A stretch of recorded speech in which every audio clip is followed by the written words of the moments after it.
เห็นคนตั้งอกตั้งใจเพื่อสิศึกษาธรรมปฏิบัติธรรม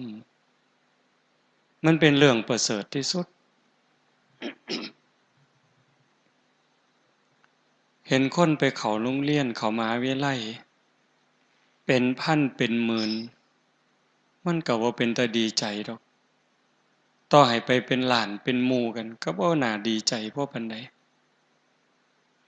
นั่นเป็นเรื่องวิชาการของโลกหาความรู้มาเพื่อ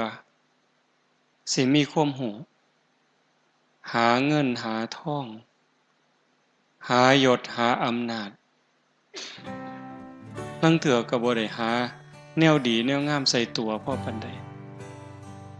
เก่งหลายๆฉลาดหลายๆบางเทื่อเปรียบพี่เอาเปรียบน้องเอาเปรียบบ้านเอาเปรียบเมืองเอาเปรียบฮอดพ่อฮอดแม่เอาเปรียบพ่อเอาเปรียบแม่บางเทื่อก็เบียดเบียนฮอดวัดวาศาสนาความรู้ความฉลาดเหล่านั้นตรงกันข้ามกับหันหน้าเข้าหาศีลหาธรรมคันคนมีศีลมีธรรมมีแต่สิเย็นไปหนาสงบไปหนาสงบนี่เป็นบุญเด้สงบนี่เป็นความสุขเด้พระพุทธเจ้าเพิ่นรับรองนัตถิสันติปรังสุขขังความสุขอื่นยิ่งกว่าความสงบไม่มีความสงบเป็นบุญความสงบเป็นความสุขคันเฮาบ่ลงมาวัดโดยปกติอยู่บ้านอยู่เฮือนเฮ็ดอยู่เฮ็ดกินป้องแป้งป้องแป้งเสียงโทรทัศน์แน่เสียงวิทยุแน่เสียงมอเตอร์ไซค์แน่เสียงลูกไห้แน่หลานแอวแน่หนหวยบ่ล่ะอยู่ประจำก็สิว่ามันเคยชินก็พออยู่ได้แต่ว่ามื้อนี้เฮาลงมาวัดเป็นจังไดเงียบมีแต่เสียงพัดลมขณะอาตมาหยุดเว้าก็ยินแต่เสียงพัดลมสำบายหูสำบายใจอันนี้สงบทั้งนอกแต่คันสงบทั้งในล่ะคืออาตมาบอกนะนั่งพับเพียบก็ได้นั่งคัดสมาธิก็ได้ยืดกายตรงๆลับตาเบาๆหายใจเข้าหูหายใจออกหูลมสั่นก็หูลมยาวก็หูลมหยาบก็หูลมละเอียดก็หูลองเบิ่งบ่สนใจว่ามีผู้ใดอยู่ในศาลานี้แน่เฮ็ดคือก็มีเฮาผู้เดียวเนี่ยคือกับมีเฮาผู้เดียวนั่งเบิ่งลมหายใจมีสติไว้ที่จุดลมกระทบเวลาที่หายใจเข้ามันสิเย็นจักหน่อยหายใจออกมันอุ่นๆจักหน่อยเอาสติวางไว้หั่นยามเขาเฝ้าประตูบ่ว่าสิเป็นเฝ้าประตูโรงเรียนโรงงานโรงพยาบาลหรือบ่อนใดก็แล้วแต่ที่มีคนเข้าคนออกยามก็เฝ้าประตูซ่อมเบิ่งแต่คนเข้าคนออกเป็นผู้หญิงเป็นผู้ชายเข้าจักคนออกจักคนยามบ่ได้ตามไปดอกว่าคนเข้าไปทางในเขาเข้าไปเฮ็ดอีหยังเข้าออกไปทางนอกเขาไปหยังเขาไปไสบ่เกี่ยวเฮาตั้งสติไว้ที่จุดลมกระทบคือกันฮู้เพียงแค่ว่าลมเข้าลมออกลมสั้นลมยาวลมหยาบลมละเอียดนี่คืออุบายจริงๆใส่อันใดก็บ่ผิด เป็นอุบายผูกจิตให้มันอยู่กับองค์ภาวนาในเมื่อเอาเฮ็ดโดนไป5 นาทีผ่านไป10 นาทีผ่านไป20 นาทีผ่านไปกายก็เริ่มเบา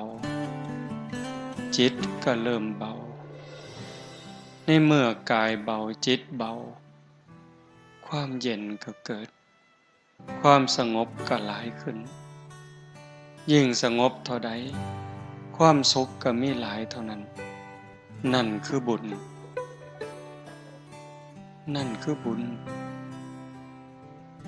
บุญเป็นที่เพิง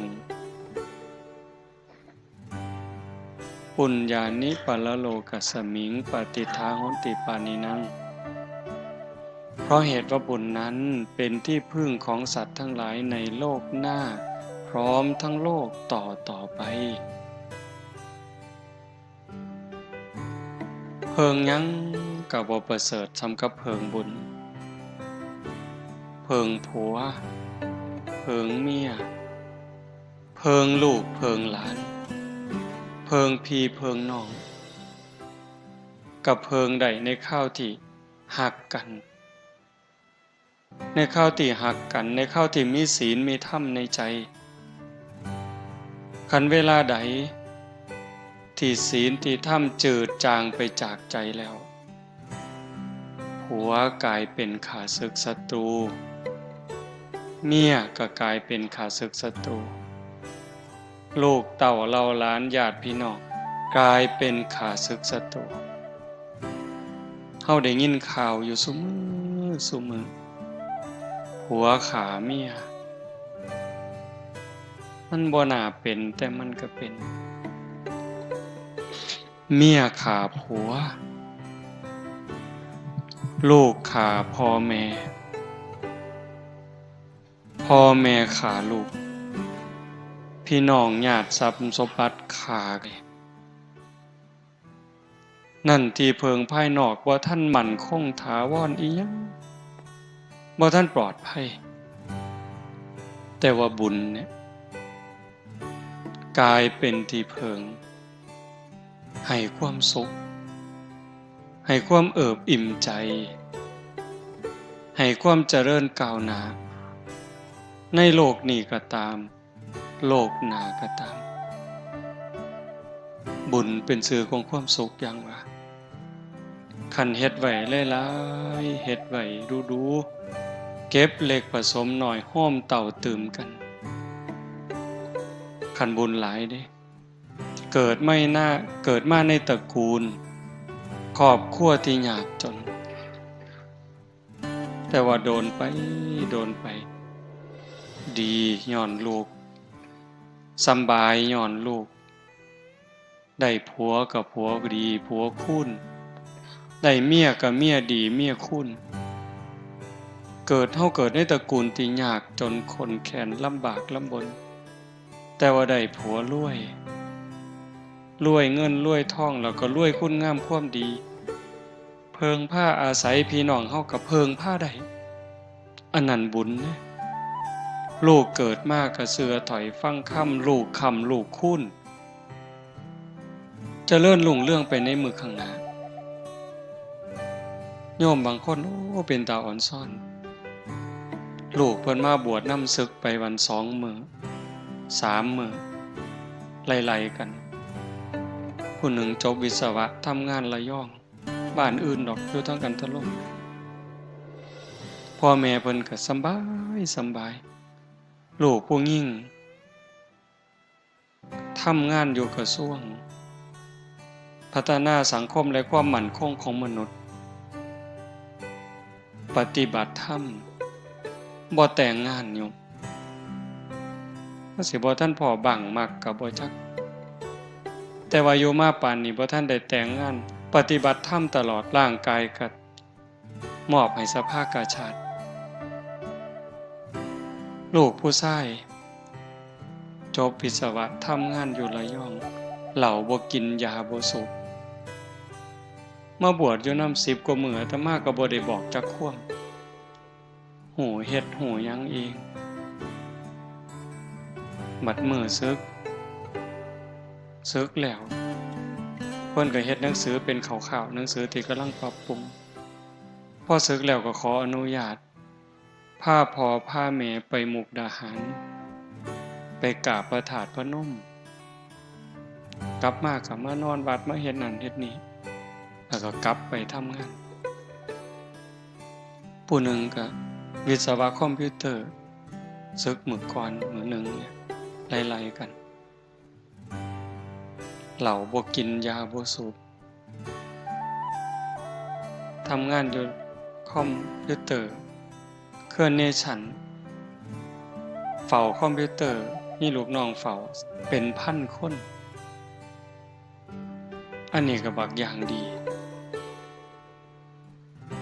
นั่นหมายถึงพ่อแม่ผู้เพิ่นมีบุญอยู่เป็นนี่เด้สำบายย้อนลูกคันผู้บุญบ่พอล่ะยากย้อนลูกเจ้าของเกิดในครอบครัวที่พ่อแม่มีบุญมีศีลมีธรรมร่ำรวยพ่ออยู่พ่อกินบ่ลำบากพ่อแต่ตกครอบครัวมาผัวก็เมาเมียก็เล่นไพ่เล่นการพนันตกลูกตกหลานมากับผานอย่างเดียวเป็นหนี้เป็นสินย้อนลูก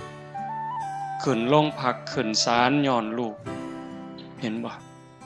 นั่นคือบุญบ่พอคำโบราณเพิ่นว่าบุญมีแล้วดีสิปองใสคันแม่นบุญบ่ให้ของขี้หายสิแล่นโฮมอันนี้เว้าเฉพาะในโลกปัจจุบันเด้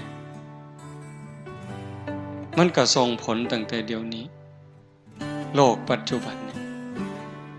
โยมถือว่าเป็นผู้มีบุญมีสติมีปัญญาเกิดในบ้านที่มีวัดมีว่ามีครูบาอาจารย์จูงเข้าหาศีลหาธรรมเฮาเองก็เป็นผู้บ่ประมาทยังใส่ใจสนใจเป็นเรื่องอีหลีเด้บุญเป็นที่พึ่งเฮาก็ได้ตั้งอกตั้งใจเก็บเกี่ยวสัมภารธรรม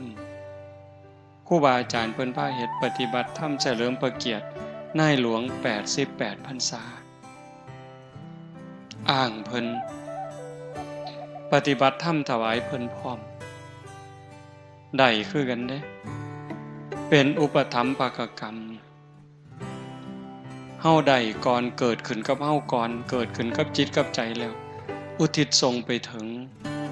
พระบาทสมเด็จพระเจ้าอยู่หัวบุญตรงนี้จะเฮ็ดให้เพิ่นอายุหมั่นขวัญยืนสุขภาพแข็งแรง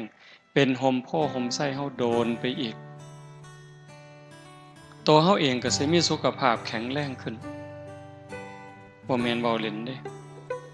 ยิ่งเฮาได้เดินจงกรมได้นั่งสมาธิได้เจริญภาวนา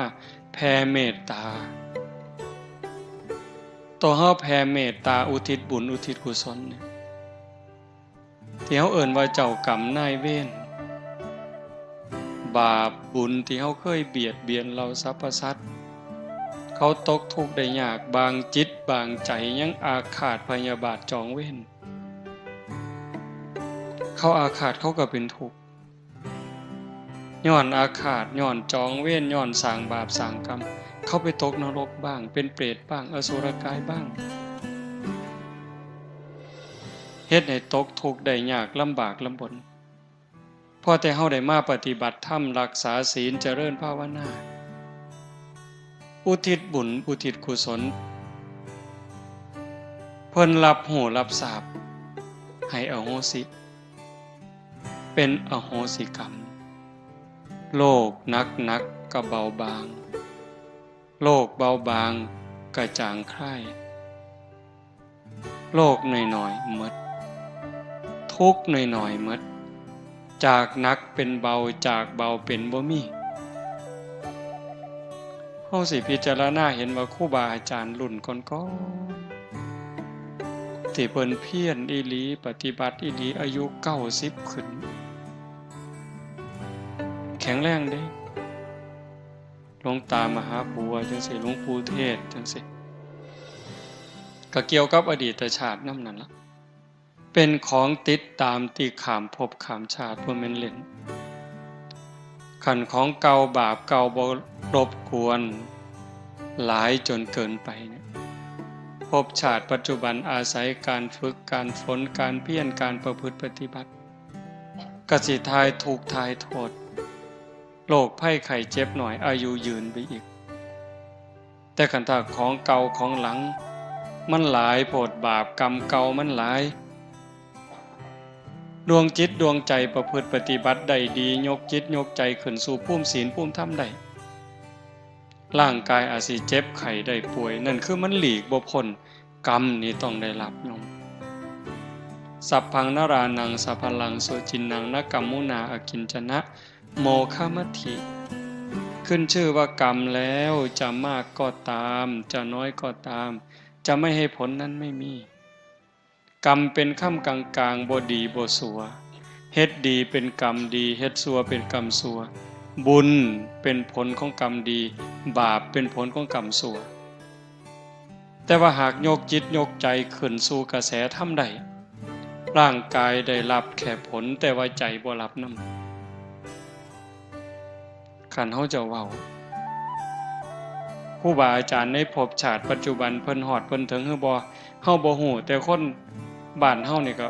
มั่นใจเชื่อหลายอย่างหลวงปู่ชาเฮาภูมิจิตภูมิธรรมหลวงปู่อาจจะถึงฮอดฝั่งแล้วแต่ว่าร่างกายมันเป็นตัวต้องรองรับซอยเหลือตนเองบ่ได้จังหันเองฉันเองบ่ได้ลูกศิษย์ลูกหาป้อนน้ำกับฉันเองบ่ได้ลูกศิษย์ลูกหาป้อน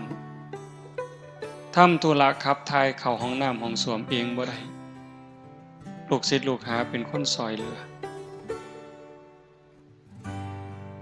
แต่ว่าใจล่ะใจหลวงปู่เป็นทุกข์พอ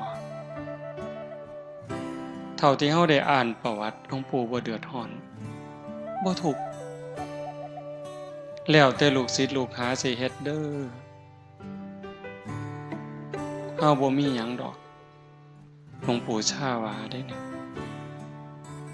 หลวงปู่ชอบคือกันไล่ถอยไปถึงสมัยครั้งพุทธกาลพระโมคคัลลานะอัครสาวกเบื้องซ้ายมีฤทธิ์หลายที่สุดในบรรดาสาวกน้อยหนาเพียงแค่พระพุทธเจ้าแต่พระมหาโมคคัลลานะก็ต้องถูกโจรทุบจนร่างกายแหลกละเอียดขันเฝ้าในพิสดารเนี่ยเพิ่นว่าเหาะหนีไปแล้ว3 เทื่อเพิ่นเนี่ยโจรมันมาล้อมกุฏิก็เหาะหนีกลับมาอีกมันก็ล้อมอีกหนีอีกมาอีกมาล้อมอีกหนีอีกสุดท้ายพิจารณาเป็นอีหยังมันจังสิมาล้อมขาล้อมตีเฮาแท้พิจารณาเห็นบาปกรรมเคยตีพ่อตีแม่ตั้งแต่อดีตชาติบ่หนีแล้วกรรมจะต้องได้รับก็เลยมานั่งให้ล่อให้โจรมันทุบสุดท้ายเขาก็ทุบจนแหลกละเอียดยังบ่ทันตายได้นี่คันบอกภาษาเฮาร่างกายแหลกละเอียดแล้วโจรมันหูว่าตายแล้วร่างกายแหลกละเอียดแล้วก็พากันหนีก็ใส่ฌานใส่สมาธิรวบรวมร่างกายเป็นโตเป็นตนอีกเทื่อนึงไปกราบลาพระพุทธเจ้าพุ่นเด้โยมกราบลาพระพุทธเจ้าแล้วก็จังกลับมาร่างกายแหลกคือเก่าดวงจิตจังออกจากร่างเรื่องจังสี่คันเว้าภาษาคนเฮาธรรมดายุคปัจจุบันส่วนใหญ่เขาบ่เชื่อแต่ถามอาตมาได้บัดเชื่อบ่อาตมาเชื่อเป็นหยังจังเชื่อเพราะพระพุทธเจ้าตรัสเรื่องสัจธรรมตรัสเรื่องความจริงธรรมะเป็นสัจจะเป็นความจริงเป็นอากาลิโกเอหิปัสสิโกเห็นบ่ สันทิฏฐิโกเป็นสิ่งที่ผู้ศึกษาและปฏิบัติจะพึงเห็นได้ด้วยตนเองอากาลิโกปฏิบัติได้ให้ผลได้ไม่จำกัดการเอหิปัสสิโกเป็นสิ่งที่เรียกให้มาดูท่านจงมาดูเถิดนี่คือท่าพิสูจน์ของจริงนั่นบ่ย่านเห็นว่าจังว่าโยมมาเฮ็ดเนี่ยนี่คือสิ่งที่โยมได้นี่คือบุญคือสิ่งที่เฮาได้เป็นสมบัติติดเนื้อติดตัวผัวเมียลูกหลานญาติพี่น้องตามผู้ใดไปเนี่ยว่าฮักกันฮักอีหลีอีหลอคือแก้วตาดวงใจเนี่ยผัวตายขันเมียยังเป็นสาวนี่โว้ยหอดบ่เป็นสาวปานใดแล้ว40 50ยังเอาผัวใหม่อยู่เด้บางคนผู้ลางคนบ่ทันตายได้ผัวโซ่ซื่อๆบ่เป็นตลอดล่ะมักบ่าวเสยเด้บ้านตาไห้บ่รับประกันละแต่ศรีสะเกษมีแล้วเว้ยเมียตายเอาเมียไหมเนาะลังเถื่อบ่ทันตายซ้ำบ่หาแต่โซ่จ้อยมันทำท่าเฒ่าซื่อๆนี่เว้ยแก่ง่ายตายช้าเพิ่นว่าลังเถื่อก็บ่ทันเฒ่าซ้ำดอกโบราณเพิ่นว่าก้นหม้อข้าวบ่ทันดำมันก็ปากันแล้วมักผู้ใหม่ซุมื้ออาตมาว่าบ่หาแต่ก้นหม้อบ่ทันดำดอกแกะถุงพลาสติกบ่ทันแล้วซ้ำเพราะมันบ่ได้นึ่งข้าวบ่ได้เฮ็ดกินซุมื้อนี้มันซื้ออาหารถุงแต่งงานปั๊บไปอยู่นำกันไปซื้อถุง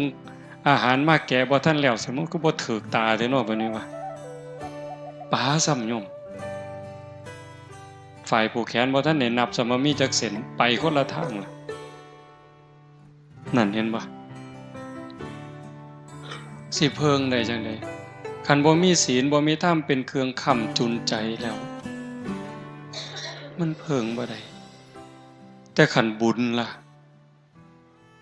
เป็นที่เพิงผ้าอาศัยในภพชาติปัจจุบันในขณะเป็นได้ผัวกับผัวดีได้เมียกับเมียดีได้ลูกกับลูกดีเฮ็ดบ่พอได้ก็ได้บ่พอมีก็มีบ่พอเหลือก็เหลือโรคภัยไข้เจ็บหน่อยอายุก็ยืนบัดนี้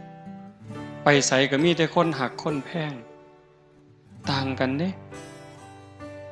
คนมีบุญกับคนบ่มีบุญผู้จังหนึ่งผู้บุญหลายบ่งามปานใดดอกแต่ว่าเบิ่งปานใดก็พอเบิ่งบ่อิ่มนะโยมบ่งามเพราะเป็นนางสาวไทยบ่เพราะเป็นพระเอกหนังดอก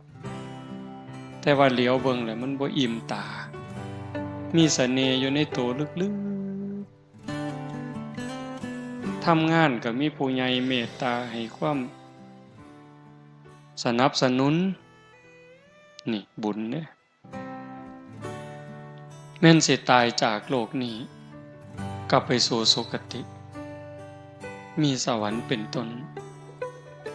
เกิดใหม่ใส่บุญกินบุญทั้งสวรรค์เป็นร้อยวันพันปีเมื่อเวลาต้องกลับมาเกิดเป็นคนอีกขันบ่ทันถึงความเป็นพระอริยเจ้าบ่ทันถึงที่สุดแห่งธรรมก็ต้องกลับมาเกิดอีกพอกลับมาเกิดปั๊บเกิดในตระกูลสูงอันนี้บุญหลายดิเกิดในตระกูลสูงบุญหลายไปกว่านั้น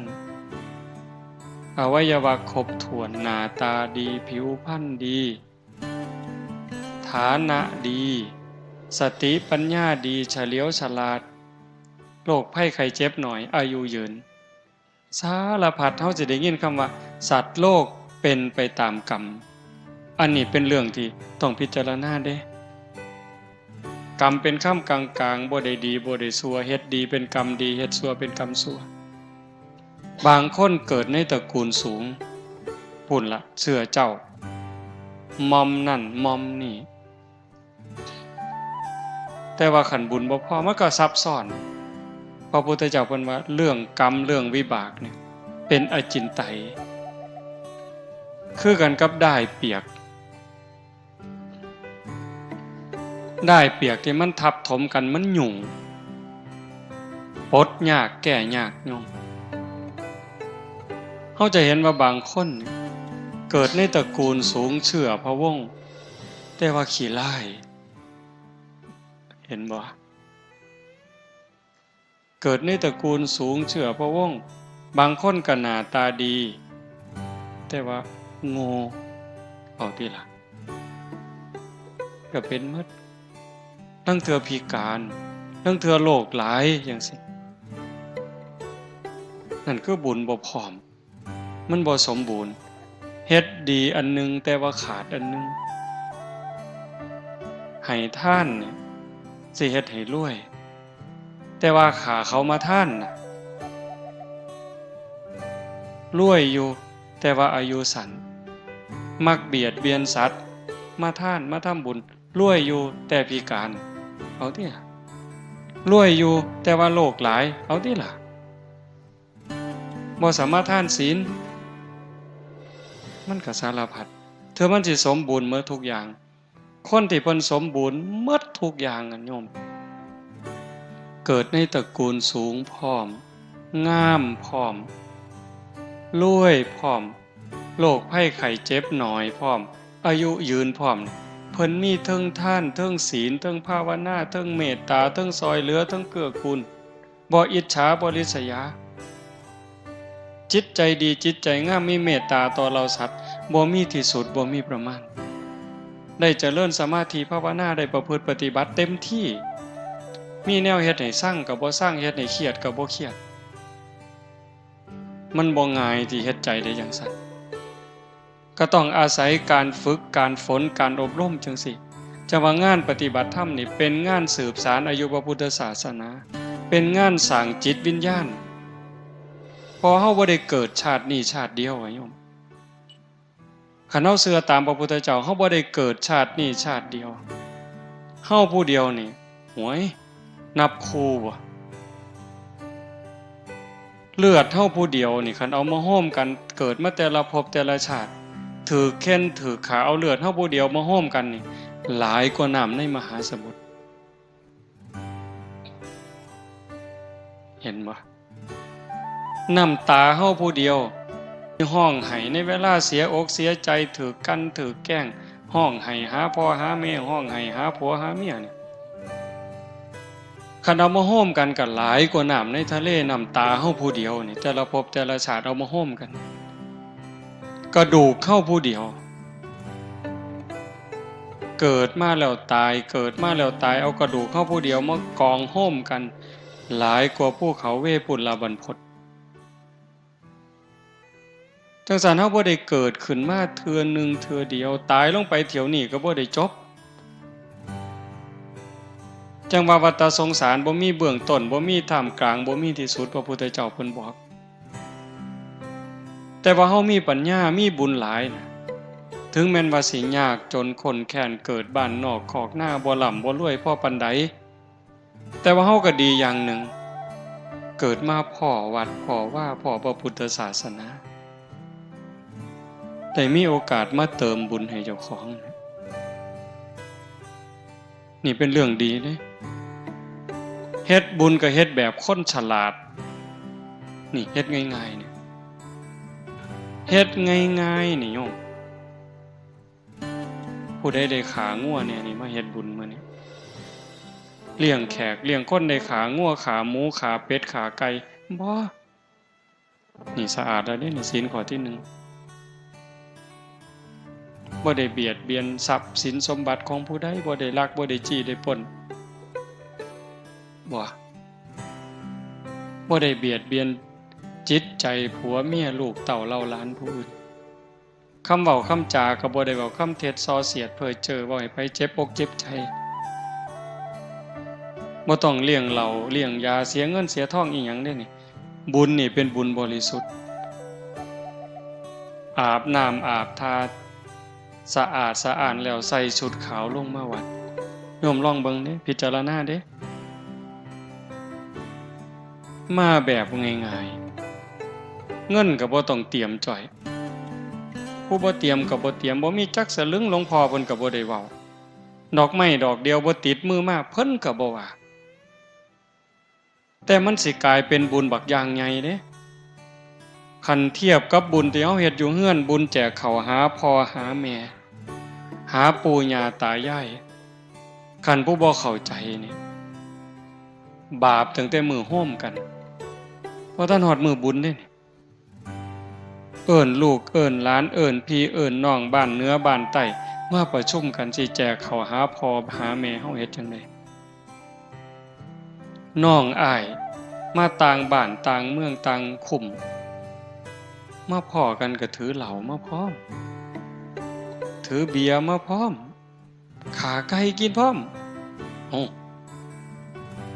สิเข้าบุญกฐินนี่นี่เข้าบุญกฐินแจกข้าวหาพ่อหาแม่เข้าบุญอัฏฐะแจกข้าวหาพ่อหาแม่เริ่มต้นด้วยการขาด้วยเริ่มต้นด้วยการกินเหล้ากินยาโสกันไปเจ้าสิออกหลายปานใดอันนี้เว้ากันดีเด้นี่น้องอ้ายฮักกันอ้ายสิออกหลายปานใดเอื้อยสิหลายปานใดน้องสิหลายปานใดล่ะเฮ็ดบุญกฐินหาพ่อหาแม่เฮาต้องเฮ็ดใหญ่เติบเด้สมศักดิ์ศรีของวงตระกูลอ้ายสิออก500,000เจ้าออกหลายปานใดเอาน้องอ้าย 3-4 คนผู้นี้500,000ผู้นี้400,000ผู้นี้ล้านเอาออกมาเอาเงินมากองกันว่าแล้ว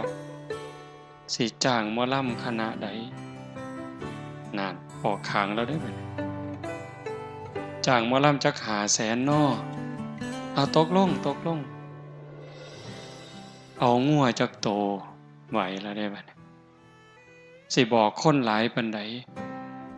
เหล้าหลายปานใดเบียร์หลายปานใดตกลงกันหมดจ้างหมอลำ500,000ซื้อเหล้าจัก50,000ซื้องัวซื้อหมูจัก50,000นิมนต์พระจัก5 องค์เนาะองค์ละ10 บาทนี่ว่าสิเอาบุญได้บัดนี้รอให้เฮือนอื่นเขานิมนต์ไปซะก่อนพอมันเหลือหน่อยลงจังบ่ไปหลายอยู่เฮือนเจ้าของมันนะครูบาหัวดีแต่เด็กคนนี่ก็ได้คันบอกก็ว่าอยากให้พระอยู่หลายๆอยู่โดนๆให้อยากพระเต็มวัดเต็มว่ามัดนิมนต์แล้วเอา5 องค์เพิ่นว่า9 องค์บางหม่องนิมนต์แต่เจ้าอาวาสโอ้ยอาตมาเป็นลูกวัดนี่หนีมันเลยละเว้ยให้อยู่แต่เจ้าอาวาสซะสั่นกินเป็นแต่เจ้าอาวาสนั่นแล้วเนาะ เห็นบ่นี่เฮ็ดบุญเนี่ยเฮ็ดแนวนั้นหมดเป็นแสนหมดเป็นล้านบุญกันน้อยๆแต่ว่ามื้อนี้บ่แม่นเว้าเอาเด้แม่ใหญ่ก็ฟังแล้วก็คิดอย่าเชื่อเด้เชื่อง่ายแล้วโง่เว้ยฟังแล้วก็คิดคันมื้อนี้เฮาตั้งใจมาฝึกปวดขาก็ทนปวดแอวก็ทนพยายามฝึกสติให้อยู่กับอารมณ์ปัจจุบันอันนี้ก็คือฝึกพระพุทธเจ้าเพิ่นบอกมาเสสหัสเสนโยยะเชทะสัตสตังสมังเอกันจะภวิตัตตานังมหุตตัมปิปูชเยสาเยวะปูชนาเสยโยยันเยวะสัตสตังหุตังบุคคลใดปรารถนาบุญบูชาการอย่างอื่นสิ้นทรัพย์ติดต่อกันเดือนละ 1,000 กหาปณะเป็นเวลายาวนานตั้ง100 ปีเห็นปะปีหนึ่ง12 เดือนเดือนละ1,000ก็12,000 10 ปี100กับ20 เดือน10 ปีนี่12,000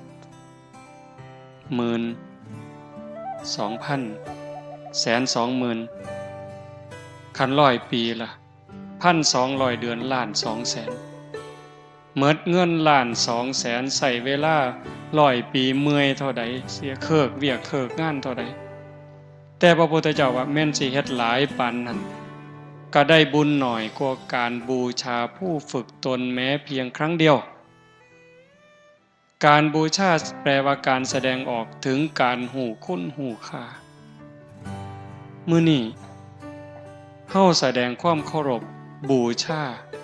ต่อพระรัตนตรัยนี่ดอกไม้มาซ้ำนี่เทียนซ้ำนี่ผู้บางคนบ่มีดอกไม้บ่มีธูปเทียนเอามือนี่กราบลงไปกลางพื้นระลึกนึกถึงพระพุทธเจ้าอะระหังสัมมาสัมพุทโธภควาอันนี้ก็บูชาเด้ยกขันดอกไม้ใส่หัวอิมินาสการเรนะอันนี้ก็บูชาเด้บูชาคือการแสดงออกถึงการรู้คุณรู้ค่ากล่าวคำสักการะว่าออกมานี่ด้วยคำเคารพด้วยการสักการะเพียงแค่กล่าวคำอรหังสัมมาสวากขาโตสุปฏิปันโนเทื่อเดียวได้บุญหลายกว่าผู้ไปทำบุญอย่างอื่นเลี้ยงเหล่าเลี้ยงยาขาสัตว์ตัดชีวิตจ้างมาหลองมาล่ำมาสู่กันเบิงเมิดเงินตั้งว่า1,200,000ใส่เวลา100 ปีได้บุญหน่อยกว่าการมากราบลงกลางผืนซื่อๆนี่พระพุทธเจ้าเว้ารับประกันอาตมาบ่ได้ว่าเอาเองเนี่ยเพิ่นพาเฮ็ดพาทำจังซี่บ่แม่นของเล่นเฮาคิดว่าเล่นก็เล่นสำหรับผู้เล่นแต่ผู้อีหลีมันอีหลีเด้อากาลิโกปฏิบัติได้ให้ผลได้ไม่จำกัดการ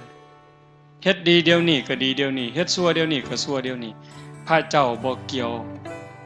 สิมาดลบันดาลผู้ใดให้ดีให้ชั่วบ่ได้พระพรหมสิมาลิขิตไปให้ดีให้ชั่วบ่ได้แต่การกระทำของเจ้าของนั่นเฮ็ดให้เจ้าของดีเจ้าของชั่วโยมอยู่บ้านมีลูกมีผัวมีเมียทำมาหากินปากกัดตีนถีบกลางแดดกลางเดินโยมก็เป็นพระใดขันใจโยมเป็นพระใจนี่มันเป็นพอเกี่ยวกับเครื่องแต่งตัวดิอยู่บ้านอยู่สองบ่มีสูทขาวใส่แต่ว่าใจมีศีลมีธรรม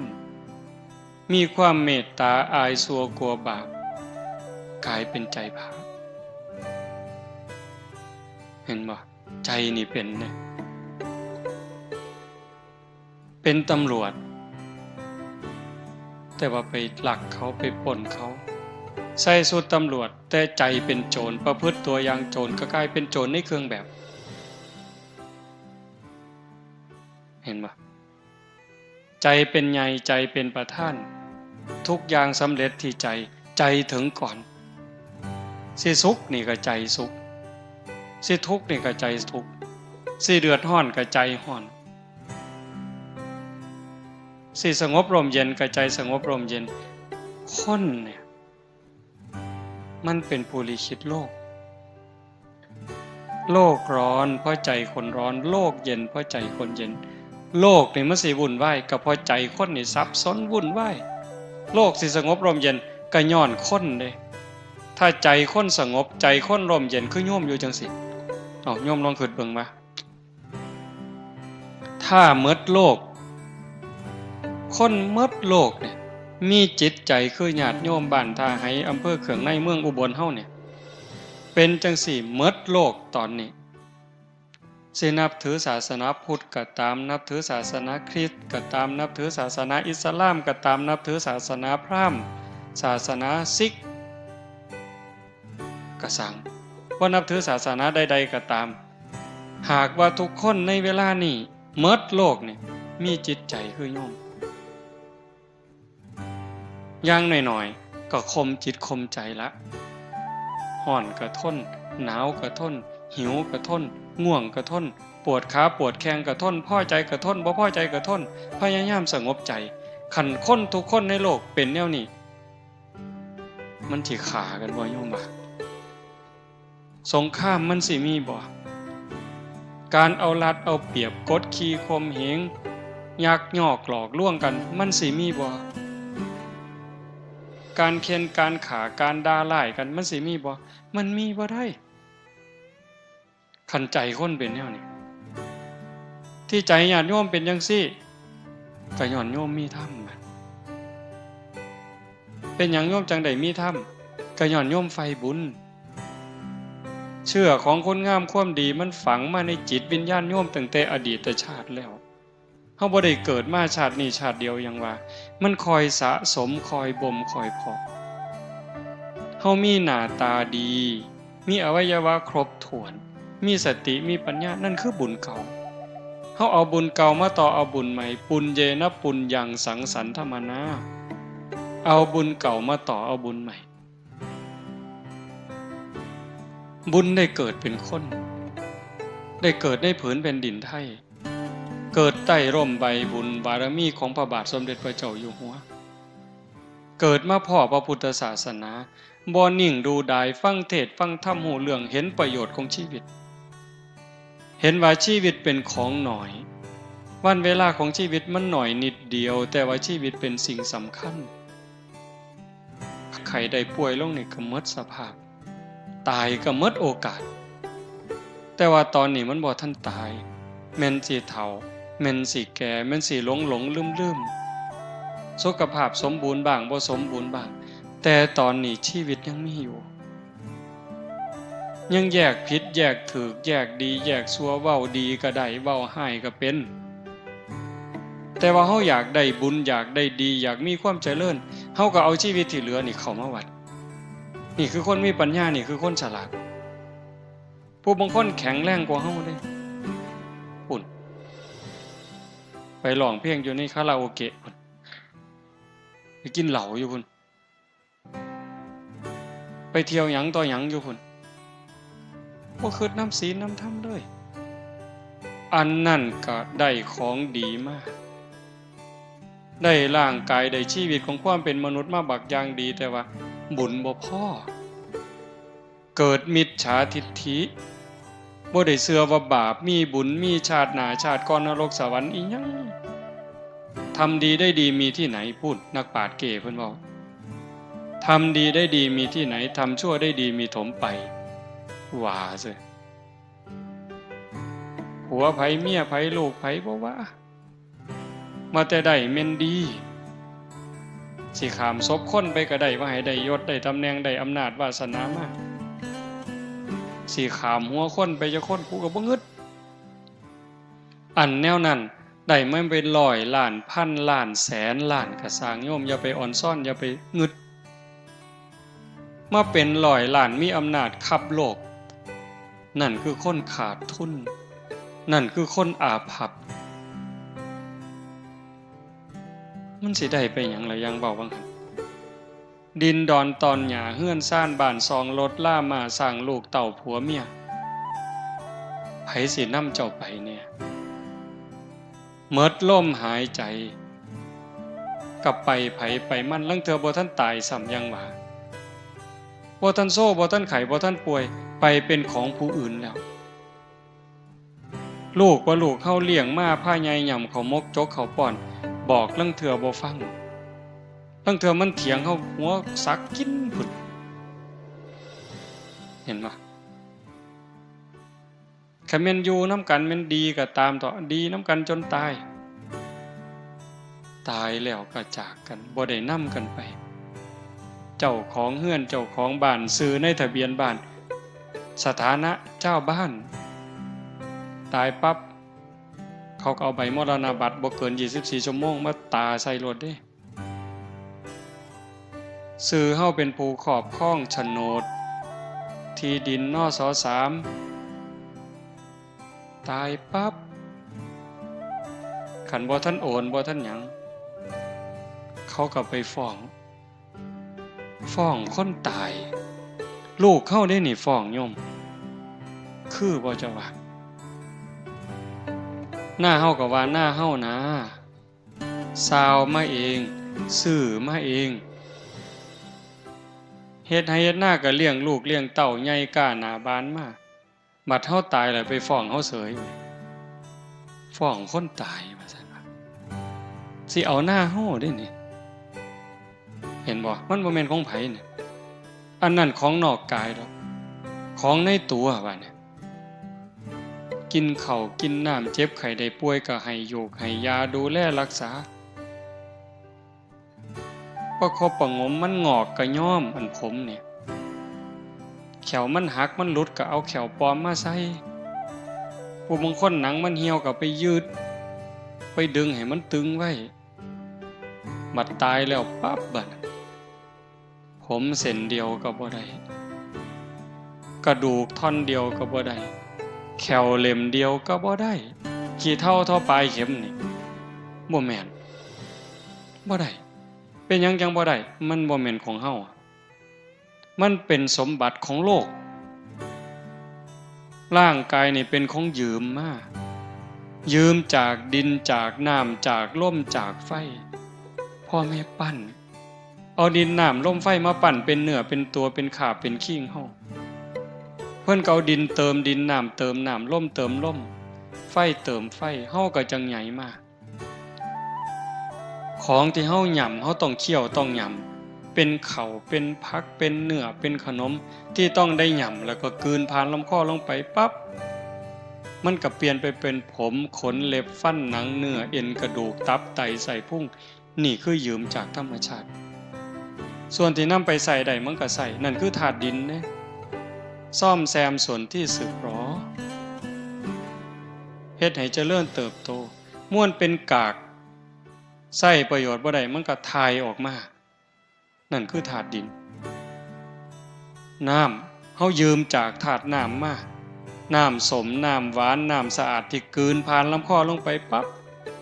มันก็ไปเป็นน้ำเลือดน้ำเหลืองน้ำหนองดำดีน้ำเสลดน้ำลายน้ำเหงื่อส้มเหลือใส่ก็เหี่ยวออกมา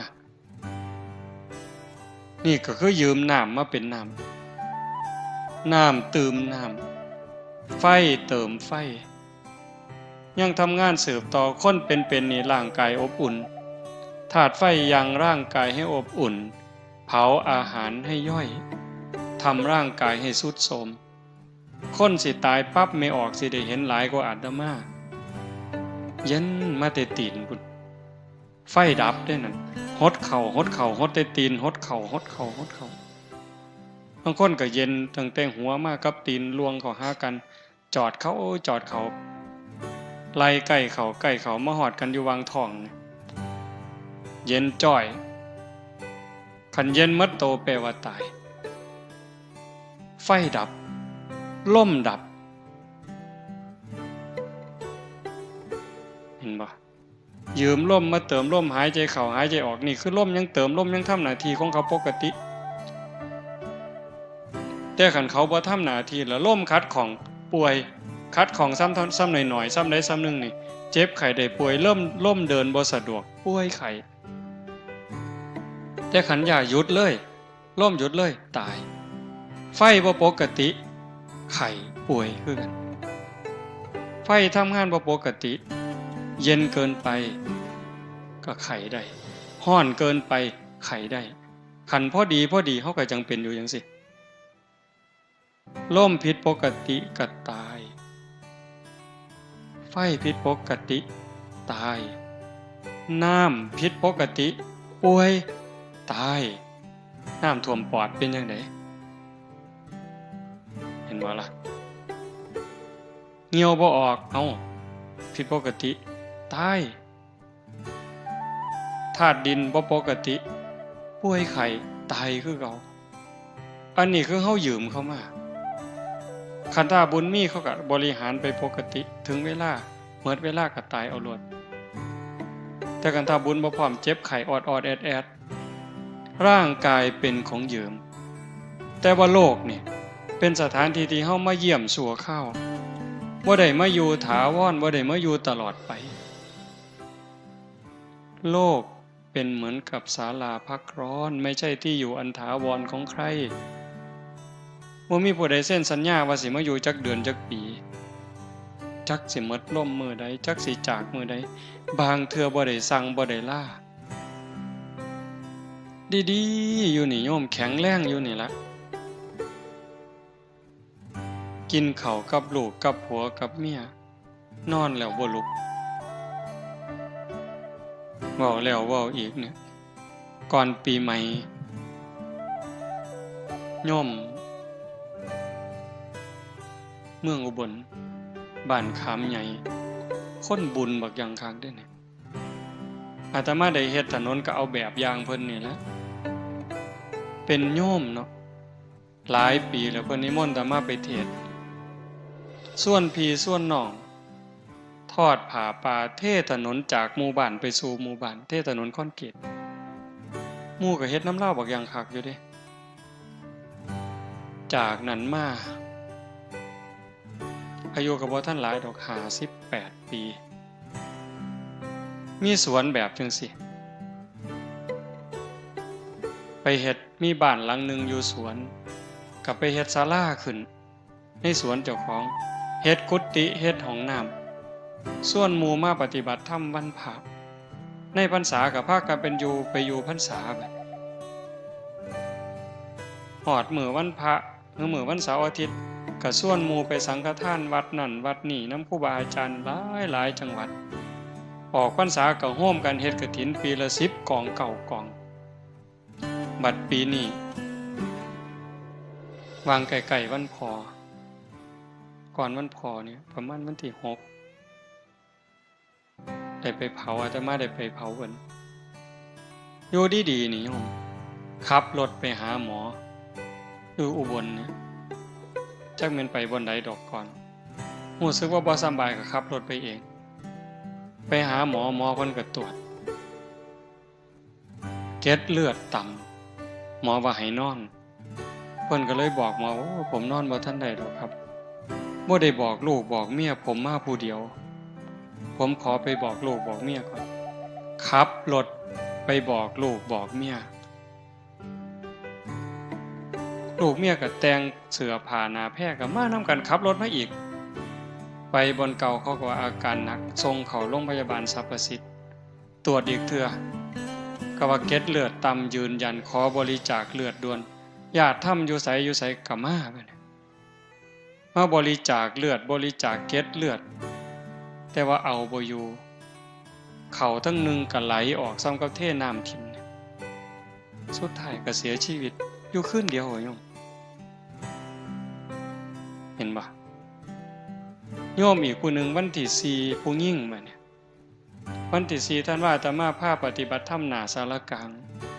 เราก็ไปนำอยู่จนแจ้งยามมื้อเช้าเราก็ไปตักบาตรอยู่อบตบ้านเราทั้งราศียามมื้อแลงก็กินข้าวกับลูกกับผัวกับเมียก็นอนกับลูกกับผัวแล้วก็นอนตี3เสร็จลุกมาเข้าห้องน้ำกลับไปนอนใหม่พอนอนลงข้าวเดียวหายใจแห้งกึกผัวปลุกอุ้มขึ้นรถไปโรงพยาบาลราศีไปหอดหมอเขาว่าเมิดล่มตั้งแต่ครึ่งทางอันนี้บ่ได้สั่งบ่ได้ล่าได้คนบุญบักคักได้นี่ทอดผ้าป่าทอดกฐินสร้างวัดสร้างพระพุทธรูปใหญ่หลายๆหม่องแต่บัดสุดท้ายก็คือจังซี่คนดีก็ตายคนชั่วก็ตายแต่ว่าเฮาสิตายแบบคนดีเฮาสิตายแบบคนชั่วมันบ่จบโยมคันตายแล้วมันจบเนี่ยอาตมาก็สิเศร้าเว้าแต่หึงแต่มันบ่จบเนี่ยงานจังซี่เป็นงานฝึกงานบุญอย่างอื่นมันก็ได้แต่บุญนะเฮาฟังเข้าใจบ่สวดมนต์วางแรงอาตมาเชื่อว่าสวดคำสอนของพระศาสนานี่ขอแรกเลยเฮาเอิ้นว่าหัวใจสัพพปาปัสสะการนังการไม่ทำบาปทั้งปวงนี่ขอแรกพระพุทธเจ้าบ่สอนเขาก็สอนมาแต่ก่อนแล้ว2กุศลสูปสัมปทาการทำกุศลให้ถึงพร้อมอันนี้เขาก็สอนก่อนพระพุทธเจ้าแล้วพระพุทธเจ้าว่าถึกแล้วพระองค์ก็นำมาสอนต่อละบาปถูกต้องบำเพ็ญบุญก็ดีงามแต่ว่าบ่ทันปลอดภัยตัวที่แน่นอนที่สุดที่พระพุทธเจ้าสอนสจิตตปริโยทปนังการชำระจิตของตนให้ขาวรอบชำระจิตได้จังได๋ฮู้จักชำระอยู่บ่เช็ดล้างเช็ดทำความสะอาดล้างทำความสะอาดล้างใจเนี่ยล้างใจให้มันสะอาดจากหักจากสั่งจากได้จากเสียจากมีจากเป็นล้างใจให้มันสะอาดจากความโลภความโกรธความหลงความเกลียดความกลัวอิจฉาริษยาไผสิล้างให้บัดเนี่ยสะเดาะเคราะห์900วัดมันก็บ่เซาบัดอันความอิจฉาคน รดน้ำมนต์ห่วยอย่าสาว่าแต่น้ำมนต์นะเอาน้ำซี่มาหมดล้างก็บ่เซาเด้อันโลกอิจฉาคนนี่โยมเคยอิจฉาคนบ่โยมเคยอิจฉาคนบ่เจ้ามันเป็นจังได๋อิจฉาคนเนี่ยอิจฉาตาร้อนแม่นบ่สมมุติว่าอิจฉาเฮาอิจฉาคนนายกเนี่ยได้ยินแต่ชื่อลาวเฮาก็บ่เป็นตาอยู่แล้วฮ้อนหูฮ้อนหวยล่ะยิ่งคนย่องเราโอ้ยแม่ใหญ่กอจะแม่นเราดีเด้อเราเป็นคนใจบุญสุนทานซอยเหลือบ้านซอยเหลือเมืองโอ้ยทั้งนี้ใจสิขาดแล้วกูยังสั่งอยู่ยังแต่มาเว้าเจ้าเคยเป็นบ่แนวนี้มันดีบ่บัดนี้สร้างคนนี่อิจฉาคนนี่มันดีบ่ก็หัวมันบ่ดีอยู่แต่หมู่เจ้าก็บ่เลิกโง่คือฉลาดบัดนี้อิจฉาตาร้อนคันเรามาทางนี้แล้วเห็นกับพุ่นหันหน้าไปทางพุ่นกูบ่อยากเห็นปานนั้นก็ยังอุตส่าห์สร้างบ่เศร้าอยู่เด้นี่คันบอกว่าฉลาดเด้นี่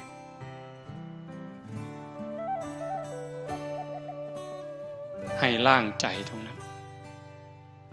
จากล้างสั่งล้างอิจฉาล้างโลภล้างฮอดดีเพื่อสุดท้ายให้จิตมันอยู่เหนือดีเหนือชั่วคือโยมนั่งสมาธิผู้นั่งมาตั้งแต่ต้นอาตมาบอกมาชั่วโมงนึงคือบอกข้าวเดียวว่าสิเว้าน้อยๆถูกยาดีบ่บัดนี้เนาะผู้นั่งมาตั้งแต่ต้นเด้นี่คือบ่ออกเพิ่นนั่งเถียงมาแต่แรกคือตอนนี้จิตตอนนี้ถามว่าฮักบ่โยมลองเฮ็ดใหม่ก็ได้หยุดตัวตรงๆหายใจเข้าหายใจออกถามว่าจิตตอนนั้นตอนที่อยู่กับลมปัจจุบันเห็นลมเข้าลมออกเนี่ยคือผู้เบิ่งลมมันเบิ่งยากนั่งหยุดตัวตรงๆหลับตาเบิ่งรูปเจ้าของหนังมีสติไล่ตั้งแต่ฝ่าเท้าซ้ายจังใดเท้าขวาจังใดมือซ้ายมือขวาจังใดกายตั้งตรงบ่ก้มไปบ่เงยไปบ่ให้เห็นเจ้าของนั่งหลับตาเนื้อลืมตาในเอาสติเบิ่งรูปเจ้าของนั่งเห็นภาพเจ้าของนั่งชัดเจนตอนนี้นะถามว่าใจหักบ่มีความหักบ่บ่มีความสร้างมีบ่โลภมีบ่ย่านผีบ่ขันใจอยู่กับอารมณ์ปัจจุบันจังซั่นบ่หักบ่สร้างบ่โกรธบ่เกลียดบ่กลัวบ่อิจฉาริษยานั่นคือจิตเป็นอิสระเฮ็ดจังได๋สิพอกพูนจิตตรงนี้ไว้ให้มันได้หลายๆมันมีความเข้มแข็งคนธรรมดาอย่างเฮานี่เฮ็ดได้อยู่แต่บ่เข้มแข็งได้ชั่วครูชั่วยามโยมคันเฮาเฮ็ดบ่ได้ถึงที่สุดฝึกบ่ได้ถึงที่สุดทอดกฐิน8ล้านกองละ800ล้านเจ้าก็บ่ปลอดภัยอย่าซะว่า800กองแล้ว8ล้านกองก็ได้กองละ800ล้านก็บ่ปลอดภัยเป็นหยังเพราะว่าจิตเฮานี่กลับกอกเกิดเร็วดับเร็วเพียงแค่ชั่วรัดนิ้วมือนี่เหยียดนิ้วมือออกนี่กำเข้ามาปุ๊บนี่จิตเกิดดับแสนโกรธขณะ10ร้อยเป็นพัน10พันเป็นหมื่น10หมื่นเป็นแสน10แสนเป็นล้าน10ล้านเป็นโกรธแสนโกรธขณะนี่กรึบซ้ำนี่ใจเฮามันเกิดดับไว้มันคิดเรื่องนั้นเรื่องนี้ไว้วิทยาศาสตร์เพิ่นว่าแสงเร็วกว่าเสียงฟ้าเหลื่อมศรีสะเกษนี่ปั๊บปุ่นจัก2นาทีปุ่นจังสิดังมาฮอดบ้านตาหายจังสิฟ้าห้องหึมมาฮอดพี่เหลืองมึงอุบลแป๊บๆยังขี้ไล่ก็ครึ่งนาทีจังสิหึมเสียงฟ้าห้องดังมาฮอดที่จริงมันเกิดพร้อมกันระหว่างแสงกับเสียงเนี่ยสปาร์คปั๊บเกิดเสียงปั๊บแสงแวบพร้อมกันแต่ว่าการเดินทางของเสียงน่ะมันช้ากว่าแสงไว้ไปโลดแสงนั่นแต่บ่สู่ใจมีไงบ่สู่ใจคนจิตคนเนี่ยจิตบ่มีรูปร่างบ่มีโตบ่มีตนกวัดแกว่งดิ้นรักษายากสัญจรไปไกลไปคนเดียวบ่ได้ส่วนกันคิดเด้เบิ่งมันเร็วส่ำใดผู้ใดเคยไปกรุงเทพ เคยทำงานกรุงเทพขึ้นฮอดโรงงานเคยไปอยู่เห็นฮอดแล้วแม่นบ่นี่ไว้บ่ผู้ใดเคยไปเชียงใหม่ขึ้นปุ๊บฮอดแล้วนี่เห็นบ่นี่ย่างย่องๆเชียงใหม่แล้วหุ่นย่างอยู่ดอยสุเทพแล้วเอ้าย่างดอยเดินอินทนนท์แล้วนี่เอ้าผู้เคยไปเด้ผู้เคยไปอินเดียปุ๊บผมฮอดแล้วนั่นเอ้าพุ่นกราบพระอยู่พุทธคยาพุ่นผู้เคยไปอเมริกาปุ๊บฮอดแล้วเห็นบ่นั่นคือใจเป็นหยังจังเว้าเรื่องนี้งานปฏิบัติธรรมนอกจากสิเป็นบุญนี่สำคัญที่สุดคือฝึกใจให้มันอยู่กับเจ้าของให้กายกับใจทำงานอันเดียวกันอยู่หน้าที่อันเดียวกันเพื่อป้องกันหยังป้องกันบ่ให้เจ้าของเป็นทุกข์บ่ให้เจ้าของเดือดร้อนอยู่ในเวลาปัจจุบันนิยมเวลาเฮาสิหักเด้เวลาสิหักเวลาสิสั่งเวลาที่เครียดสิขมสิย่านสิกลัวก็ย้อนตาเห็นแล้วก็ทรงใส่ใจหูได้ยินแล้วก็ทรงถึงใจจมูกได้กินก็ทรงใส่ใจกายสัมผัสก็ทรงใส่ใจลิ้นได้รสก็ทรงใส่ใจใจประมวลภาพมีหักมีโกรธมีเกลียดมีกลัวใจมันเป็นผู้รับเอาทั้งดีทั้งชั่วทั้งบุญทั้งบาปเป็นจังได๋บัดนี้ที่อาตมาเว้าข้างไว้วังนึงว่ากระดูกเฮาผู้เดียวก็สูงใหญ่กว่าภูเขาเวปุลลาบรรพตน้ำตาเฮาผู้เดียวก็หลายกว่าน้ำในมหาสมุทรเลือดเฮาผู้เดียวก็หลายกว่าน้ำในทะเลคันเอามาร่วมกันแต่ละภพแต่ละชาติอีหยังมันไปเกิดร่างกายตายแล้วก็เผากับฝังนี่ร่างกายขึ้นในธรรมชาติแต่ว่าจิตใจวิญญาณมันเดินทางต่อหอบบุญหอบบาปไปสำคัญที่สุดบัดนี้สิมีสุขมีทุกข์ในปัจจุบันเป็นอยู่นี่คันเฮามีสติฝึกได้ดีเห็นลมเข้าลมออกชัดเจนตาเห็นปั๊บยกจิตอยู่เหนืออารมณ์บ่ให้หักบ่ให้สั่งบ่ให้ยินดียินร้ายหูได้ยินเสียงก็ยกอยู่เหนืออารมณ์บ่ให้ยินดียินร้ายฝึกได้เฮ็ดได้เด้คันฝึกพ่อเฮ็ดได้โยมอาตมารับประกันว่าเฮ็ดได้คันฝึกพ่อบ่ให้หักบ่ให้สั่งตาเห็นก็สร้างหูได้ยินก็สร้างจมูกได้กินก็ตามลิ้นได้รสก็ตามกายสัมผัสเย็นร้อนร้อนแข็งก็บ่ให้ดีใจเสียใจให้เป็นปกติอยู่คือเก่าซ้ำบ่เห็นบ่ได้ยินแต่ว่าเข้าใจหมดแล้วจัดการได้หมดแล้ว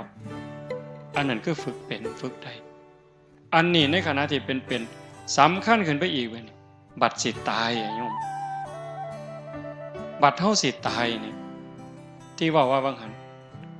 ทอดกฐิน8ล้านกองละ800ล้านก็บ่ทันปลอดภัยเพราะว่าเฮานี่เฮ็ดทั้งบุญทั้งบาปเด้โยมทั้งที่คนบุญมักบุญคือญาติโยมนี่ล่ะแต่ก็เผลอเฮ็ดบาปฮอดครูบาอาจารย์พระสงฆ์องค์นี้นั่งเทื่อก็เผลอเฮ็ดบาปเด็ดใบใหม่เสียหญ้าเสียยุ่งยืนเงี่ยวจังซี่เอาฉันข้าวเพี้ยนฉันจังหันฉันเพี้ยนกินข้าวค่ำใหญ่ฉันค่ำใหญ่ก็บาปอีกล่ะเอาดีล่ะฉันไปนำว่าไปนำก็บาปอีกแล้วกัดข้ามเข่าก็บาปอีกแล้วเฮ็ดจังได๋บัดนี้บุญก็เฮ็ดอยู่บักคังคักนี่เด้เป็นพระเป็นเน้นไหว้พระสวดมนต์เดินจงกรมนั่งสมาธิเว้าธรรมะให้ญาติโยมฟังแต่บัดกัดข้ามเข่าซื่อๆก็บาปนั่นคือสติมันขาดเป็นจังได๋บัดสิตายมันมาฟ้องใจเฮาบ่ได้เริ่มหยังจักอย่างโยมฟังดีๆได้สิจบแล้วเนี่ยจิตเฮานี่บ่ได้เริ่มหยังจักอย่างมันบันทึกข้อมูลที่เฮาเฮ็ดมาด้วยกายวาจาใจที่ถึงพร้อมด้วยเจตนาความคิดคำเว้าการกระทำใดๆตั้งแต่เฮาจำความใดถึงพร้อมเจตนามันถูกบันทึกไว้ในใจเฮาหมดคอมพิวเตอร์ว่ามันเก่งมันสิเก่งเพราะปานใดไวรัสกินข้อมูลเสียมิดปล่อยซ้อยไวรัสกินข้อมูลในคอมพิวเตอร์ข้อมูลเสียหายแต่ว่าใจเฮานี่โยมมันบ่ได้ลืมหยังจักอย่างโยม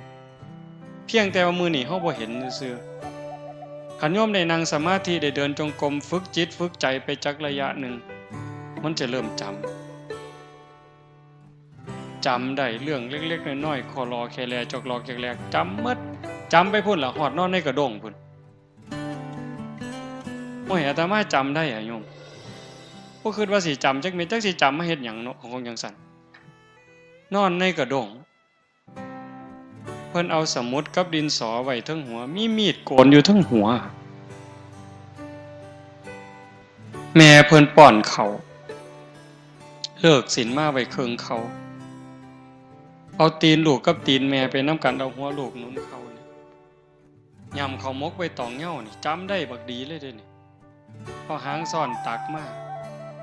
พอป้อนใส่ปากต้อยหน้าต้อยหลังเธอสิคืนเขาหมดคำนึงเอามือจุ่มน้ำในโอยดใส่ปาก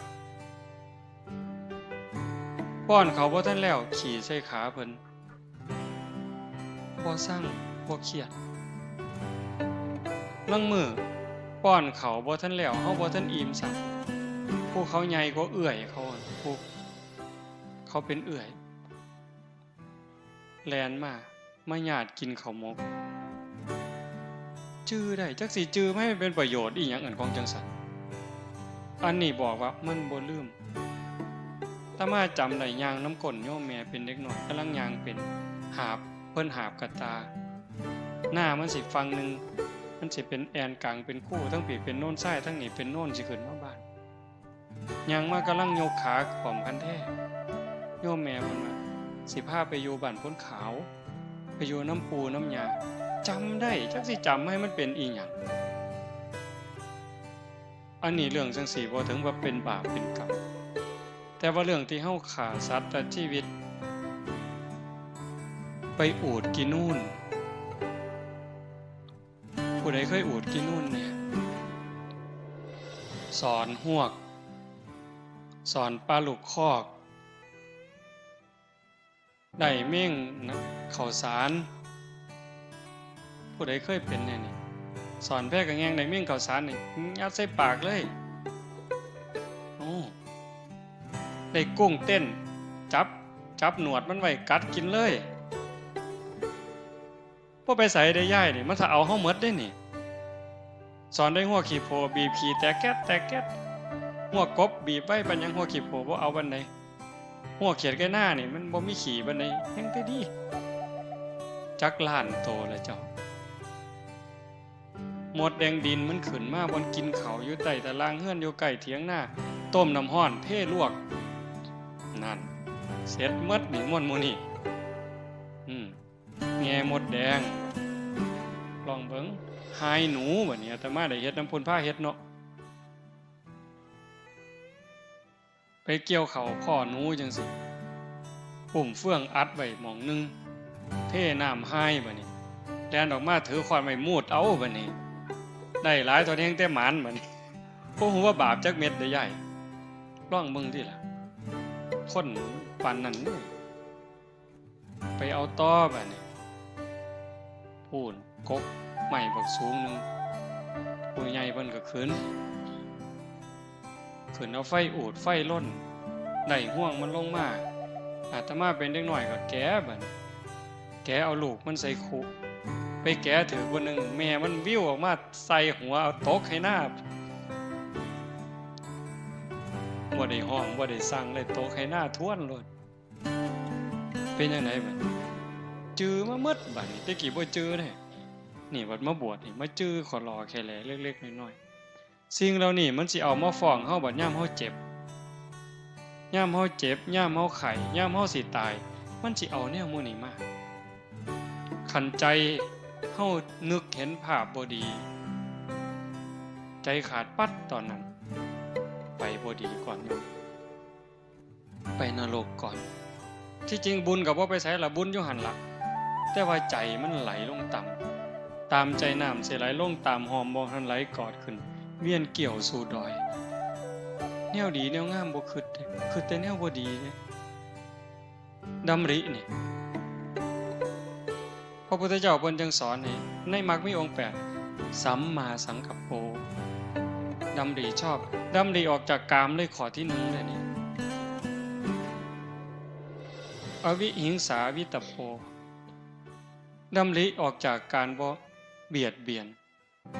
นำหลีออกจากการบ่มุ่งร้ายนั่นคือทางถูกแต่ว่าใจคนล่ะยอมซ่อมเบิ่งเจ้าของได้โยมคนวัดคนว่าคนเฒ่าปานนี้ล่ะใจมันคิดเรื่องหยังคิดเรื่องกามบ่รูปรสเสียงสัมผัสอยู่ซื่อๆจิตมันสิไปคิดแต่เรื่องจังซั่นเกือกกลัวอยู่จังซั่นออกจากเรื่องกามรูปรสกลิ่นเสียงล่ะเบียดเบียนสิไปเอาของผู้ใดสิไปโกงเอาของผู้ใดคันบ่จังซั่นปั๊บผู้ใดมันเฮ็ดหยังให้ขู่พยาบาทได้บัดนี้ผู้นั้นมันเคยว่าให้ขู่ผู้นี้มันเคยเอาเปรียบขู่ผู้นั้นมันเฮ็ดพี่กูน้องกูอันนั่งสมาธินี่อาตมาเคยเว้าหมู่อาตมาก็เป็นอยู่ดอกแต่หันบ่ทันเว้าปานเล่าอาจารย์สมคิดจันนิ่งหนองไปนั่งนำกันอยู่วัดพิษป่านแก่งอำเภอเขมราชไปนำกันปีนั้นหลายองค์นั่งสมาธิชั่วโมงนึงอะโยมนั่งอยู่ชั่วโมงนึงนำกันก็เที่ยงที่รีไปก็ได้วัดหลวงพ่อใหญ่เพิ่นแผ่เมตตาแผ่เมตตาอย่างดีเด้นี่สัพเพสัตตาสุขิตาโหนตุอเวลาโหนตุว่าไปพอแผ่เมตตาจบไหว้พระเลิกสมาธิเป็นจังไดอาจารย์สมคิดเว้าความแรกขออภัยนะโยมอยากเตะปากผู้ใหญ่บ้านเด้ว่าซั่นอ้าวเป็นหยังล่ะเครียดให้ผู้ใหญ่บ้านเพิ่นก็เป็นเจ้าอาวาสเพิ่นปั่นไฟแห้งบัดนี้ยุคนั้นทุกวัดเขาสิมีห้านหมอลำแม่นบ่ล่ะนุ่นอาตมาไปอยู่สกลนำอาจารย์สมภพใหม่ๆมันคักเด้บ่ได้ย่านตายจักเม็ดได้ตอนนั้นอาจารย์สมคิดคือกันบ้านเพิ่นอยู่อุดรอำเภอศรีธาตุม่างห้านหมอลำเขาเพิ่นเดินหมอลำกับปลูกกกไม้ใส่เดินวัดผู้ใหญ่บ้านเขาเอางัวมาลามสู่มือเพิ่นก็ไปผูกกกไม้ใส่ที่บัดเอาไปมาพวกทั้งพระผูกกกไม้บัดนี้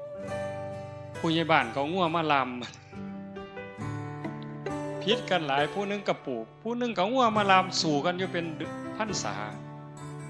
ออกพรรษามาผู้ใหญ่บ้านกับพาลูกบ้านพาพี่พ่อน้องเขามาไล่เพิ่นหนีบัดหนีมากกระเซิงมากบัดนี้ไปปฏิบัติธรรมนำกันนั่งสมาธิชั่วโมงนึงแล้วก็คือเห็นแต่ผู้ใหญ่บ้านเอางัวมาผูกใส่กกไม้ลาวที่บัดนี้ออกจากสมาธิก็อยากเตะผู้ใหญ่บ้านทนตัวบัดนี้เบิ่งติล่ะแทนที่นั่งสมาธิจิตสิสงบจิตสิเย็นมันสิมียุบหนอพองหนอพุทโธอีหยังเกิดเห็นแต่หน้าผู้ใหญ่บ้านที่ลี่อยู่ตั้งแต่เดิมนั่นคือใจโยมรักษามันง่ายบ่เจ้าว่าพยาบาทบัดเฮาสิตายมันเป็นจังซี่ปั๊บโอ้ยโยมพระกับพระไผกับไผไปเลยนรกอย่างเดียวคันมันขึ้นฮอดบุญมานี่เห็นภาพเจ้าของนั่งสมาธิเห็นภาพแม่ขาวพ่อขาวหลายๆใจขาดตอนนั้นเจ้าบอกว่าข่อยบ่ไปข่อยอยากลงนรกบ่ได้เด้โยมมาบานเพิ่นก็เตะขึ้นสวรรค์เลยเด้เตะขึ้นสวรรค์เลยข่อยบ่ไปเพิ่นก็ว่าเจ้าต้องไปเลยเด้นั่นเพราะว่าใจมันไปจิตดวงสุดท้ายในชีวิตนี้เป็นจิตดวงแรกของชีวิตหน้าการฝึกการฝนนี่ยังจำเป็นอาตมานั่นเป็นมือสุดท้ายเนี่ยบอกให้ฟังว่าคันแม่นว่ามันตายอาตมากับบ่ทันหม่มนรกเป่าเต็มปากเลยโยมมื้อวันที่31นะสวดมนต์ข้ามปีพอดีเทิงภูเขานี่ภูเขาปั่นเอาเองพวกรถเพิ่นเฮ็ดมันมีก้อนหินขอรอแค่แลเนาะอาตมาเพิ่นสิลงไปอาตมาเลยว่าโอ้เจ้าไปเคลียร์ให้แน่เอารถไปเอาก้อนหินออกจักหน่อยเพื่อให้มันนั่งสบายมันมีหญ้ามีหยังนำเพิ่นก็รถไปแล่นหน้าแล่นหลังมันก็เป็นดินน่องขึ้นมาบัดนี้มันดินน่องขึ้นมามันค่ำๆอาตมาก็เลยชวนครูบาเอาเฟืองไปปกจักหน่อยหาโยมเพิ่นขึ้นไปนั่งสมาธิยามกลางคืนก็พากันเอาเฟืองขึ้นไปเอาเฟืองปก มันผันล่มมื้อวันที่31นั่นล่มแห้งๆมันบ่ซองไปใต้ฐานพระเพิ่นเห็นศาสตร์บัดนี้โอ้ปูเฟื่องแล้วก็เอาศาสตร์มาปูโยมก็4คนก็เจ้าก็มาสมทบมาแต่กันทะลักในมาแต่แถวๆนั้นอีกโยม4คนพระอีกองค์หนึ่ง2กับอาตมาปูศาสตร์แล้วอาตมาเป็นเห็นขอนไม้ยูคาประมาณแขนเนี่ยโยมมันก็ใหญ่เติบเนาะ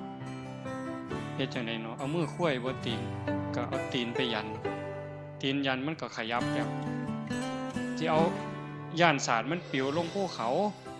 ก็สิเอาไม้มาทับถนศาสตร์บัดนี้พอแต่ไปยกขึ้นมาปั๊บเลิศโยมหัวว่าเป็นหยังนี่เลยไม่งอด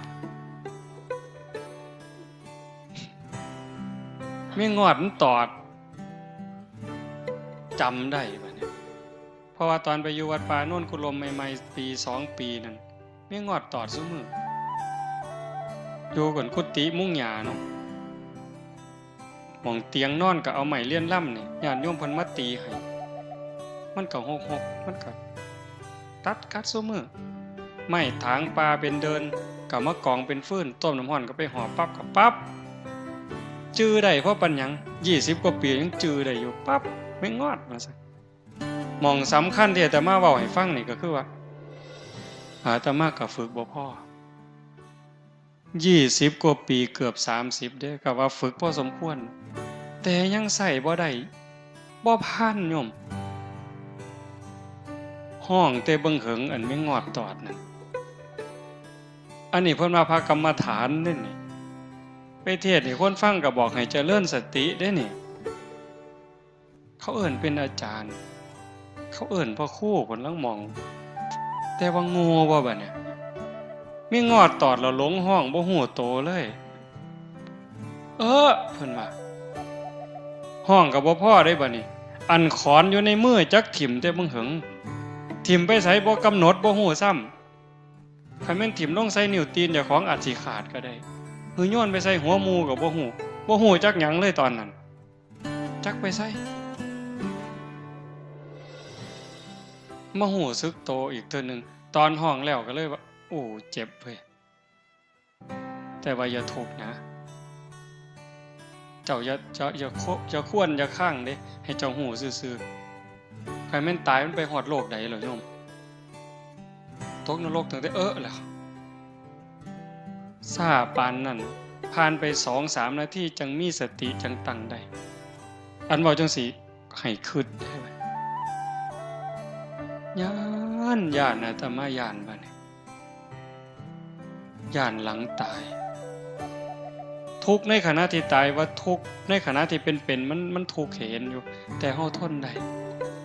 ทุกข์จากพ่อตายแม่ตายผัวตายเมียตายลูกหลังพัดภาคเฮาทนได้อยู่เป็นไข้เป็นหนาวปวดแขวทนเจ็บท้องออกลูกก็ว่าพ่อตาพ่อจือโยมก็บ่จือนี่คือมันชินเห็นบ่แต่ว่าทุกข์หลังตายล่ะนรกล่ะเป็นแนวใดเปรตเป็นแนวใดคันตามตำราเนี่ยมันเป็นตาญาณแท้จังว่าเพิ่นพาเฮ็ดงานจังซี่ปฏิบัติจังซี่ให้โยมตั้งใจมื้อนี้ซ้ำมาฝึกกลับไปอยู่บ้านอยู่เฮือนนั่นคือสนามรบวัดนี่มันเป็นบ่อนฝึก เก่งก็เก่งอยู่บ่อนฝึกแล้วมวยมันซ้อมอยู่ค่ายมันเตะกระสอบปานสิขาดตกเตะเป้ากับปานสิขาดใส่หมู่พุ่นล่ะแต่ว่าขึ้นเวทีนี่ขาสั่นเที่ยๆยกขาก็บ่ขึ้นยกกำปั้นก็บ่ขึ้นจากมัดหนักก็กลายเป็นหนักมัดไปโลดดอกอันนี้มาวัดนี่มานั่งสมาธิหลับตามิ่งๆนี่บ่มีผู้ใดห้ายเจ้าเนาะพระก็มีแต่ย่องเจ้าก็สบายใจดีอันนี้มันสนามฝึกลบไปเฮือนผัวก็จมเอาลูกก็แอวเอางัวก็ออกคอกก็ร้องเบิ่งเอามันสิเป็นหยังบัดนี้กรรมฐานเจ้ามันสิเหี่ยไปฮอดไสเจ้าว่า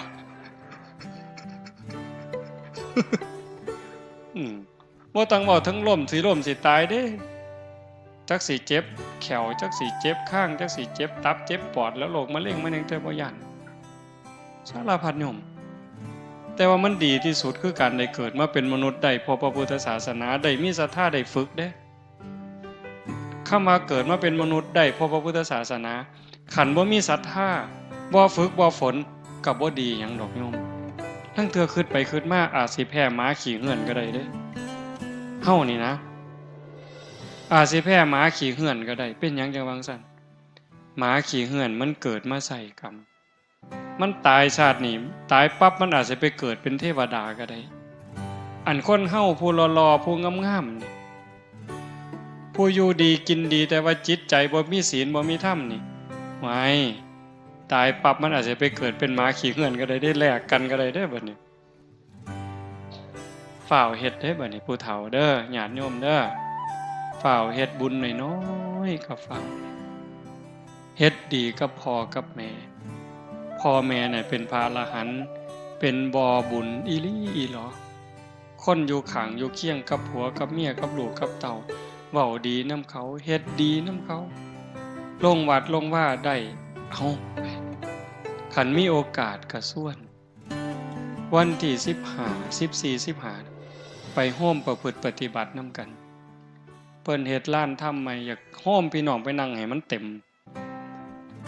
ปีนี้อาจสิมีแนวดีๆอาตมาใจบ่ดีวางหนึ่งว่าสิเศร้าซะดอกคิดเบื่อคิดนายแต่บัดซ่อมมันก็เป็นตาหลายกว่าเก่าบัดนี้แหมมื้อนี้ซุมมาแต่กรุงเทพก็สิมาซุมมาแต่โคราชก็สิมามันยากนำคนมื้อนี้นะก็ว่าสิมามันเอาไปมาสิหลายเด้นี่หลายก็หลายไปโลดไปสิม่วนคิดว่าสิพาโยมฝึกหลายๆปีนี้ฝึกหลายกว่าปีกายผ้าเล่นหลายพดข้าวเดียวก็ร้องเพลงข้าวเดียวก็ร้องเพลงเนาะนี่ก็สิมีบ่มีก็บ่ฮู้แล้วแต่ว่าจะพาปฏิบัติให้หลายขึ้นเพื่อเห็นแล้วว่าเฮานี่บ่ปานใดไม่งอดตอดก็ลงห้องจักสิห้องให้มันเป็นหยังก็ปวดซ้ำเก่านะบ่ห้องแล้วก็แล้วแต่นั่นคือขาดสติจังว่าต้องฝึกต้องฝนต้องเขี่ยวเจ้าของให้เต็มที่ว่าได้สรุปได้ว่าบ่มีผู้ใดซอยไผเจ้าของซอยเจ้าของกันฝึกได้ก็เอาตัวรอดคันฝึกบ่ได้ก็เอาตัวบ่รอดเข้าใจเนาะมื้อนี้สมควรแก่เวลาใส่เวลามาชั่วโมงครึ่งโยมขออนุโมทนาสาธุกับคณะสงฆ์ครูบาอาจารย์ญาติโยมสุโขสุขคนท้ายที่สุดก็ขอรัตนาอังอิงอำนาจแห่งคุณพระศรีรัตนตรัยคุณของพระพุทธเจ้าพระธรรมพระสงฆ์และอำนาจแห่งบุญกุศลคุณงามความดีที่มีทั้งหมดทั้งมวลในสากลจักรวาลจงหลอมร่วมเป็นตบะเป็นเดชะเป็นพลวปัจจัยอำนวยหนุนทรงให้ครูบาอาจารย์ญาติโยมทุกท่านจงเป็นผู้เจริญงอกงามในภาษาธรรมคำสั่งสอนขององค์สมเด็จพระบรมศาสดาตลอดทั้งจตุรพิธพรชัยคืออายุวันนะสุขภละปฏิพันธ์ธรรมสารสมบัติให้เป็นผู้มีสัมมาทิฏฐิมีโอกาสประพฤติธรรมปฏิบัติธรรมให้ได้เข้าถึงธรรมที่พระท่านได้เข้าถึงได้หูแจ้งธรรมที่พระท่านได้หูแจ้งจนสามารถนำตนในพ้นทุกข์ได้มีความสุขกายสุขใจปรารถนาสิ่งหนึ่งประการใดหากเป็นไปโดยชอบประกอบโดยธรรมก็ขอให้ความหวังความปรารถนานั้นจงสำเร็จทุกๆประการโดยทั่วกันทุกท่านทุกคนทุกรูปทุกนามเถิด